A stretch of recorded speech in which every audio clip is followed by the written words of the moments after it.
옛날 아프리카의 흑인들이 산에서 반짝이는 돌을 주워다가 갖고 놀았습니다.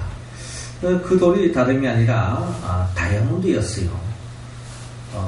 이 광경을 바라본 백인들이 이 아프리카 지역을 탐험을 해 나가는데 이 많은 흑인들이 산에서 또 강가에서 이 귀한 다이아몬드를 가지고 이렇게 노는 것을 보게 되었습니다. 마치 우리가 어릴 때에 구슬치기 하는 것처럼 이 반짝이는 이 돌, 이 다이아몬드를 구슬치기 하듯이 그렇게 놀이를 하고 있는 것입니다.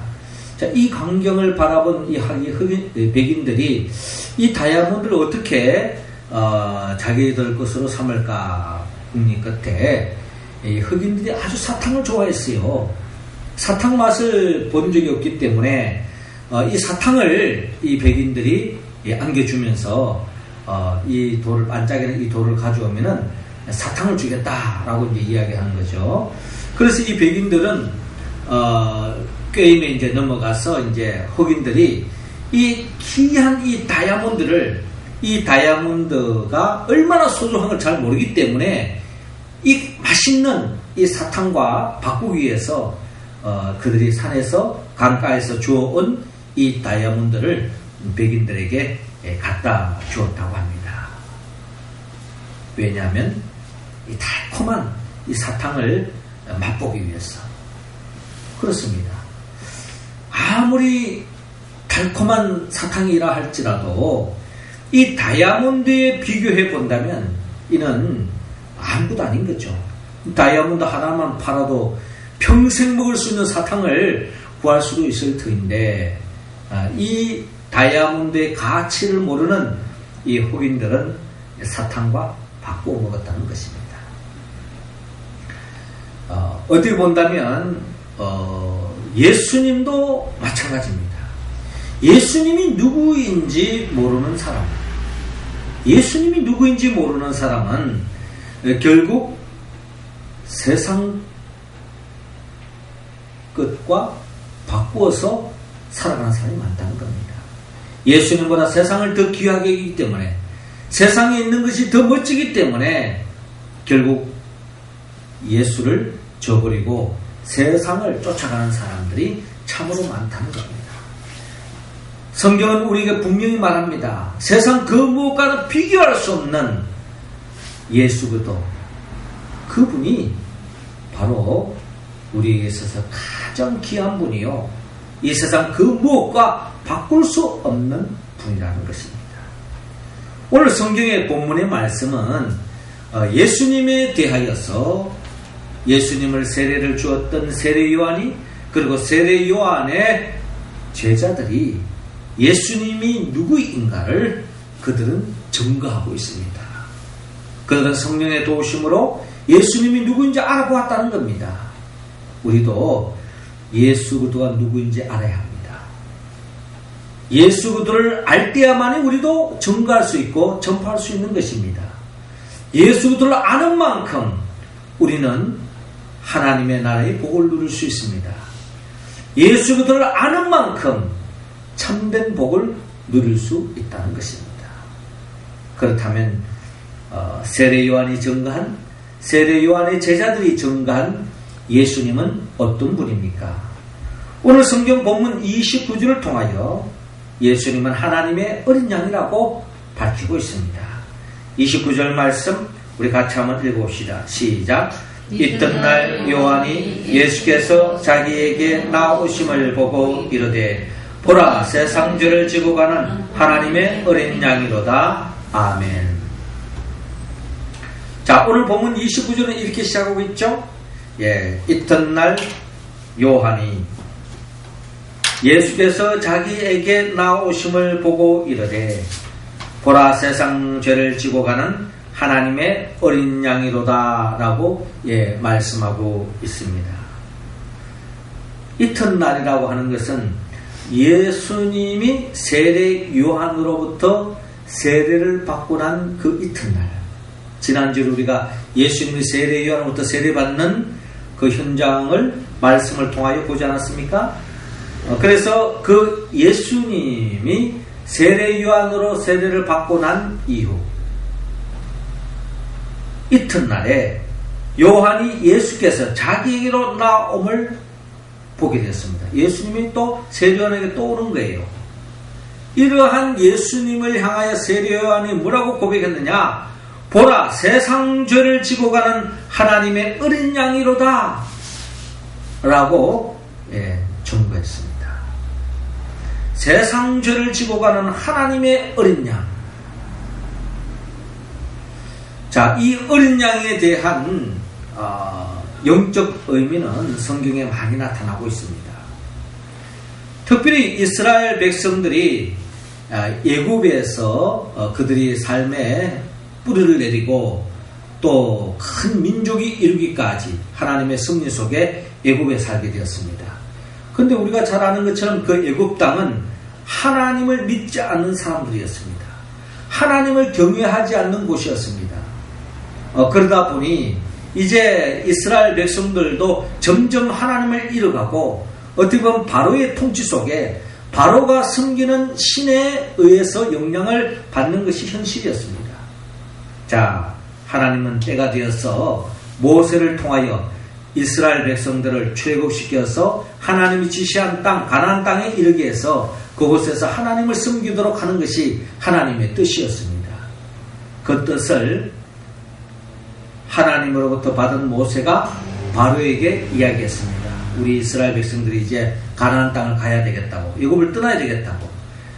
이 하나님의 뜻을 바로가 거역했습니다. 받아들이지 않은 거죠. 결국 바로가 죄를 지음으로 인하여서 하나님의 심판의 대상이 되고 말았습니다.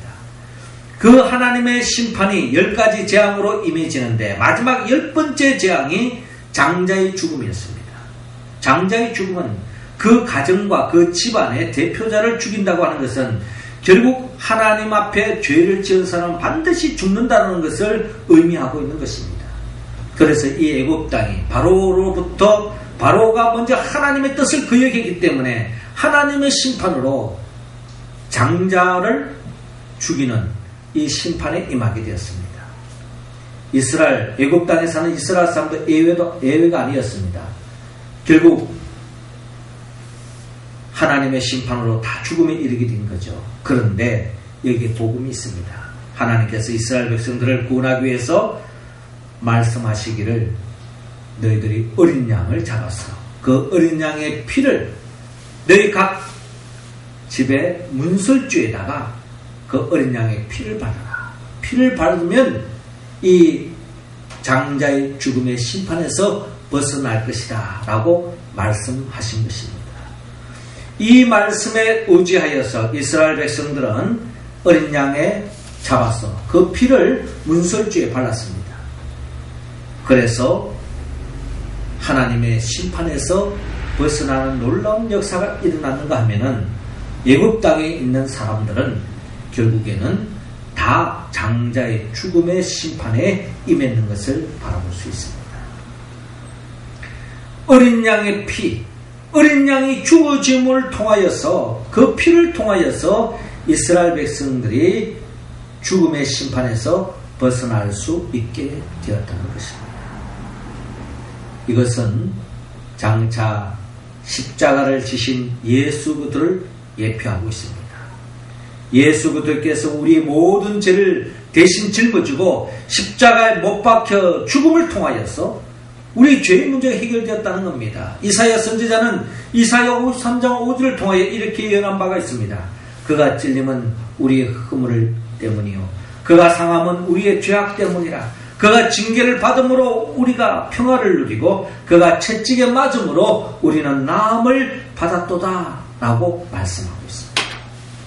예수님께서 대신 채찍에 맞으시고 징계를 받으시고 또한 찔리시고 상하셨기 때문에 우리는 평화와 누림을 갖게 되었다 하고 이사야 예언자는 예언하고 있습니다.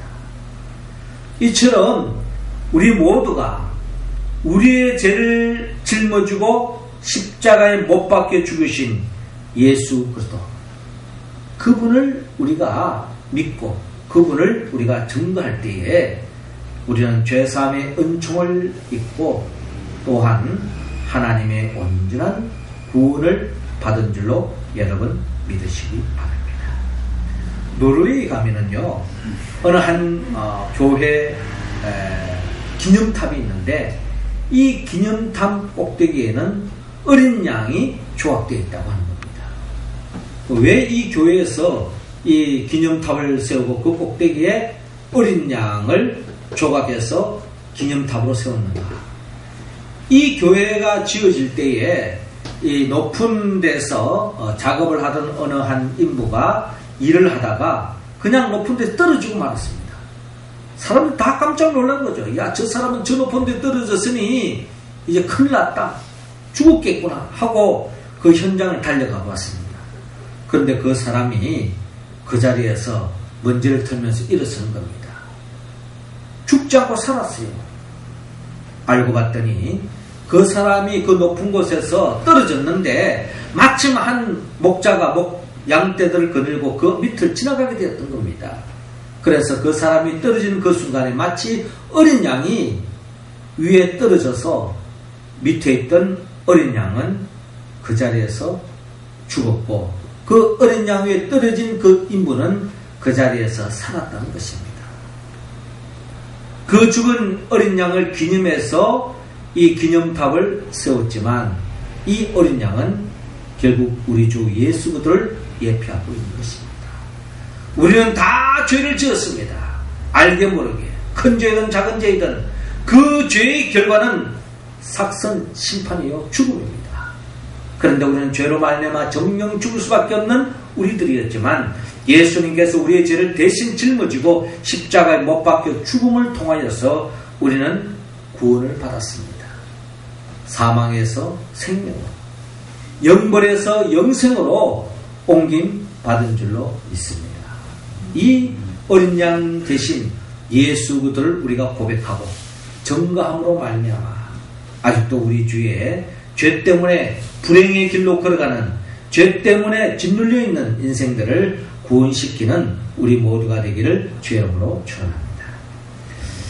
이어 두 번째로 세례 요한은 오늘 본문 34절을 통하여 예수님에 대하여 하나님의 아들이라고 증거하고 있습니다. 34절 같이 들겠습니다. 시작. 내가 보고 그가 하나님의 아들이심을 증언하였노라 하니라. 아멘. 자, 이어지는 본문 33절에 나도 그를 알지 못하였으나 나를 보내어 물로 세례를 베풀라 하신 그이가 나에게 말씀하시되 성령이 내려서 누구 위에든지 머무는 것을 보거든 그가 곧 성령으로 세례를 베푸는 이인 줄 알라 하셨기에 내가 보고 그가 하나님의 아들이심을 증언하였노라 하니라 라고 말씀하고 있습니다. 세례 요한은 이미 하나님으로부터 계시 말씀을 들었어요. 네가 세례를 베풀 때에 하늘에서 성령이 임하는 것을 보는 것이다. 그 사람이 바로 성령으로 세례를 베푸실 분임을 알아라. 한마디로 하나님의 아들이라는 것을 알아라고 이미 계시를 받았습니다.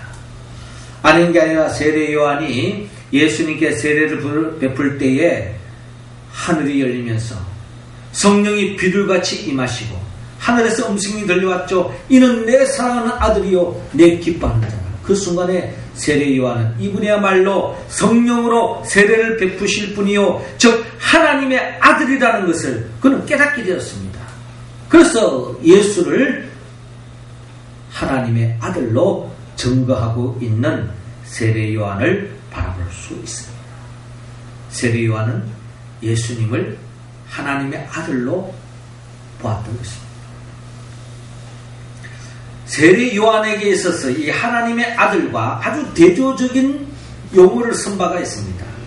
하나님의 아들과 대조적인 용어가 마태복음 3장 7절에 세례 요한은 독사의 자식들이라고 표현하고 있습니다. 독사의 자식들. 하나님의 아들들이 아니라 독사의 자식들이라고 표현하고 있습니다. 이 독사의 자식은 우리가 잘 아는 바 뱀의 자식이라는 겁니다.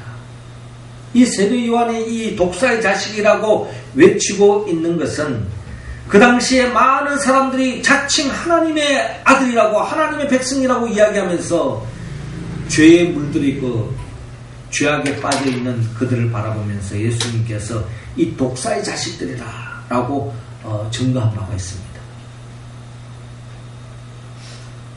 하나님의 백성이라고 이야기하면서도 하나님의 뜻대로 살지 않는 사람, 그것은 바로 독사의 자식입니다. 이는 다른 말로 말하면 마귀의 자식이라는 거예요. 마귀의 자식. 하나님의 자녀가 아니라 마귀의 자식이라는 거예요. 우리가 잘 아는 것처럼 창세기 3장에 보면은 아담과 하와가 뱀의 미혹에 빠져서 결국에는 선악을 알게 하는 나무 열매를 먹였습니다. 그 뱀이 누굽니까? 그 뱀이 바로 마귀라는 것입니다. 귀신이요 사탄입니다. 마귀가 뱀의 모습으로 아담과 하와에게 찾아와서 미혹하고 죄를 범하게 하죠. 결국 마귀의 미혹에 빠진 아담과 하와는 결국에는 더 이상 하나님의 자녀가 아니라 마귀의 자식, 어둠의 자식으로 전락되고 말았습니다. 결국 마귀의 자식은 불행해질 수밖에 없는 거죠. 멸망할 수밖에 없고 하나님의 나라를 맛볼 수 없고 에덴 동산에서 쫓겨날 수밖에 없는 것입니다. 이러한 인생들을 주님께서 다시 우리를 구원시키기 위해서 인간의 몸으로 오셨습니다. 하나님의 아들이지만 인간의 몸으로 이 땅에 오셔서 세례 요한에게 세례를 받으시고 마지막에는 우리를 대신하여 십자가에 못 박혀 죽기까지 희생하신 분, 그분이 바로 예수 그리스도라는 것입니다. 그분을 요한복음 1장 12절에 영접하는 자 곧 그 이름을 믿는 자들에게는 하나님의 자녀가 되는 권세를 주셨다라고 말씀합니다. 우리가 더 이상 뱀의 자식이 아니라 하나님의 자녀로, 마귀의 자식, 어둠의 자식이 아니라 하나님의 자녀가 될 수 있는 비결은 영접하는 자, 즉 예수 그리스도를 영접하는 사람, 그 이름을 믿는 자들에게는 하나님의 자녀가 되는 권세를 주셨다라고 말씀하고 있습니다. 예수 그리스도를 영접하면, 예수 그리스도를 하나님의 아들을 믿는 그 순간에 우리는 더 이상 뱀의 자식, 마귀의 자식이 아니라 하나님의 자녀요 하나님의 백성이 된 줄로 믿으시기 바랍니다. 하나님의 자녀는 하나님이 그 인생을 책임져 주십니다. 마치 목자가 양떼를 챙겨주는 것처럼, 목자 있는 양은 부족함이 없는 것처럼 우리 모두가 예수를 영접할 때에 주님이 우리의 삶의 목자가 되어주시고 우리를 푸른 초장, 쉴만한 물가로 인도해 주시고 때로는 사망의 엄청난 골짜기로 인도하실지라도 우리가 두려워하지 않은 것은 주께서 함께 하시리요, 또 우리가 또한 두려워하지 않은 것은 주님은 우리에게 더 큰 복을 주기 위한 하나님의 섭리와 계획과 뜻이 있음을 우리는 믿기 때문입니다. 하나님의 아들이신 예수를 내 삶의 목자로 모시고 믿고 따라갈 때에 결국 주님은 원수의 목전에서 내게 상을 베풀어 주시고 내 잔이 넘치나이다 하는 더 없는 하나님의 복을 충만히 받아 누리는 우리 모두가 될 줄로 믿습니다. 어떤 사람이 예수님을 하나님의 아들로 고백하는 사람, 하나님의 아들이심을 증거하는 사람, 이 사람에게 이 복이 임하는 줄로 여러분 믿으시기 바랍니다. 마지막 세 번째로 오늘 보면 41절 예수님을 그리스도라고 증거하고 있습니다. 41절 우리 같이 읽습니다. 시작. 그가 먼저 자기 형제 시몬을 찾아 말하되 우리가 메시아를 만났다 하고, 메시아는 번역하면 그리스도라. 아멘. 자, 오늘 본문 41절에 그가 먼저, 여기서 말하는 이 그는 누구냐? 예수님의 제자를 세례 요한의 제자를 이야기하고 있습니다. 세례 요한에 많은 제자가 있었는데 오늘 본문 35절에 보니까 또 이튿날 요한이 자기 제자 중 두 사람과 함께 있었다가 40절에 요한의 말을 듣고 예수를 따르는 두 사람 중 하나는 시몬 베드로의 형제 안드레라. 그러니까 예수님의 제자 안드레가 있는데요. 이 안드레는 시몬 즉 베드로의 형제였습니다. 그런데 이 안드레는 일찍이 세례 요한의 제자로서의 삶을 살았던 것입니다. 세례 요한의 길을 걸어갔고 세례 요한의 제자로서의 삶을 살다가 세례 요한이 보라 세상 죄를 지고 하는 하나님의 어린 양이로다 라고 예수님을 증언하면서 예수님께로 가도록 인도했던 겁니다.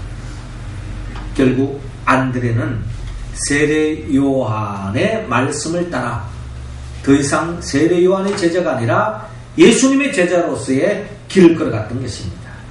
그래서 이 안드레가 먼저 다른 사람들에게 복음을 전가하기보다 먼저 자기 형제, 자기 가족인 시몬에게 찾아가서 말하되 우리가 메시아를 만났다. 이 메시아를 번역하면 결국 그리스도라는 겁니다. 우리가 그리스도를 만났다. 이 예수님이 그리스도다. 우리 구원자다. 우리의 삶의 모든 문제를 해결해 주실 분이라는 것을 안드레가 그의 형제 시몬에게 전가했던 것입니다. 결국 이 시몬이 안드레로부터 그리스도임을 전도받고 훗날에 그가 예수를 그리스도라고 고백하죠. 그래서 42절에 데리고 예수께로 오니 예수께서 보시고 이르시되 내가 요한의 아들 시몬이니 장차 게바라 하리라 하시니라. 게바는 번역하면 베드로라. 그렇습니다. 이 시몬의 이름이 훗날 베드로, 페트라, 반석이 되는 거예요. 시몬, 지난 날은 갈대와 같은 인생이었지만 이제는 네가 반석이 될 것이다. 흔들리지 않는 반석이 될 것이다. 어떻게 해서 시몬이 베드로가 됐습니까? 예수를 그리스도라고 고백했을 때 이 고백하는 이 베드로를 향하여 주님께서 두 가지 복을 줍니다. 내 믿음 위에 음보의 권세를 이기는 교회를 세워주겠다.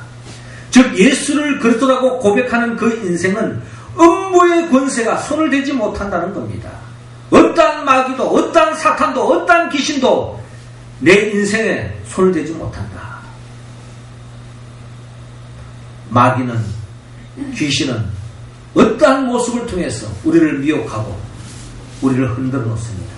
때로는 꿈자리를 통해서 때로는 이상한 사람을 만나게 해서 또 우리의 삶에 이상한 일이 생겨서 우리의 삶을 혼란스럽게 하고 고통으로 몰아갈 때가 많아요. 그러나 예수를 그리스도라고 고백하는 그 인생은 그런 사람에 의해서 그런 꿈자리에 의해서 그런 운명에 의해서 흔들리지 않습니다. 예수를 그리스도라고 믿고 가는 그 인생은 음부의 권세, 그 어떠한 어둠의 영과의 싸움에서도 승리할 줄로 믿습니다.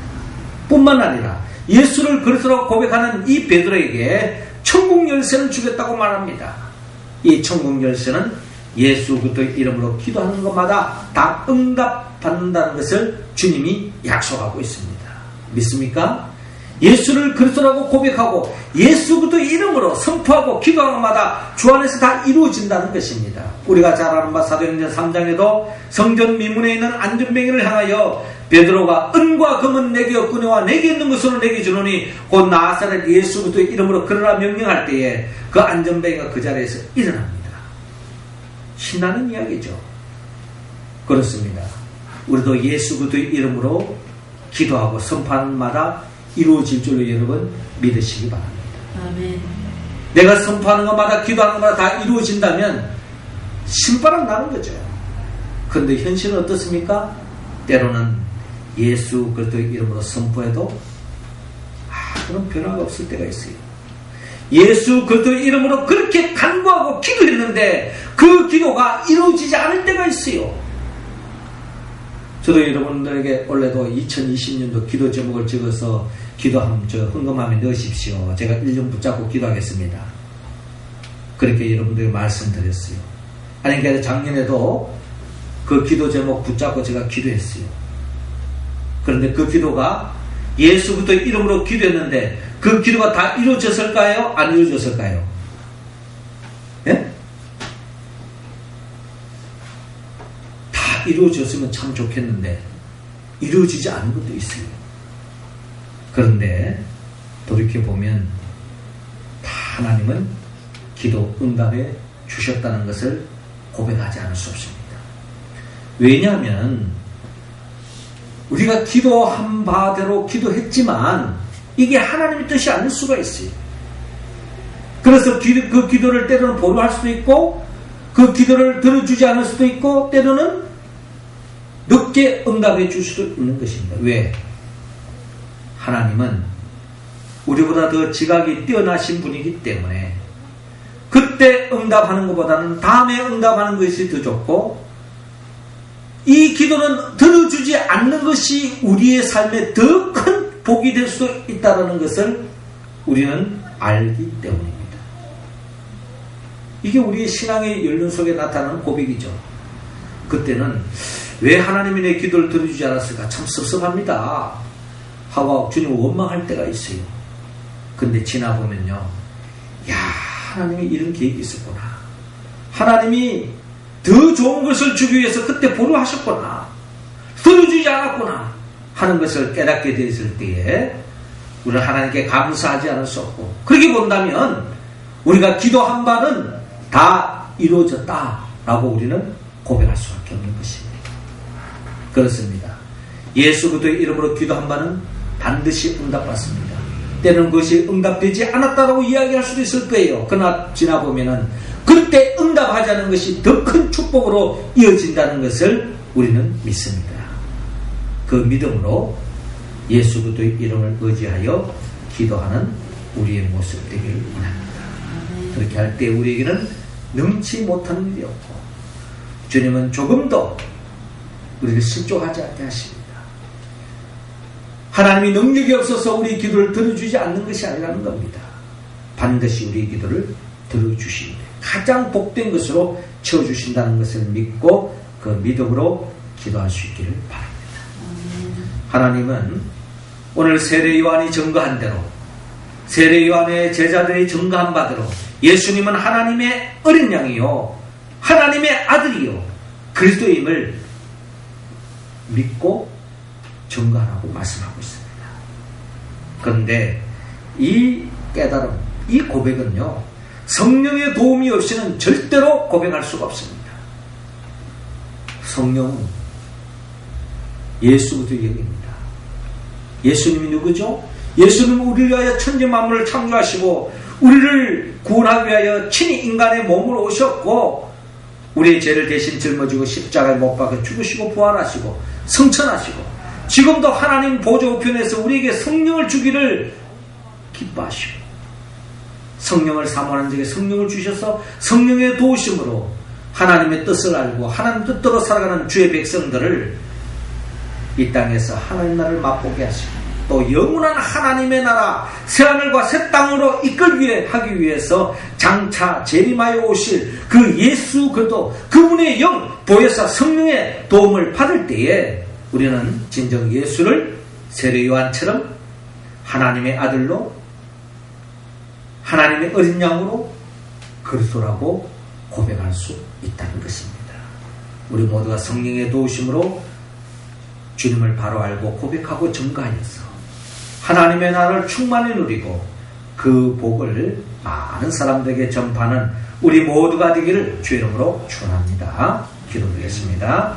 하늘에 계신 우리 아버지, 이 시간 하늘문 활짝 여시사 우리 각자 한 사람 한 사람에게 성령의 기름을 부어 주시옵소서. 성령 충만함으로 예수님이 하나님의 어린 양임을 하나님의 아들이심을 우리의 메시아요 그리스도이심을 바로 알고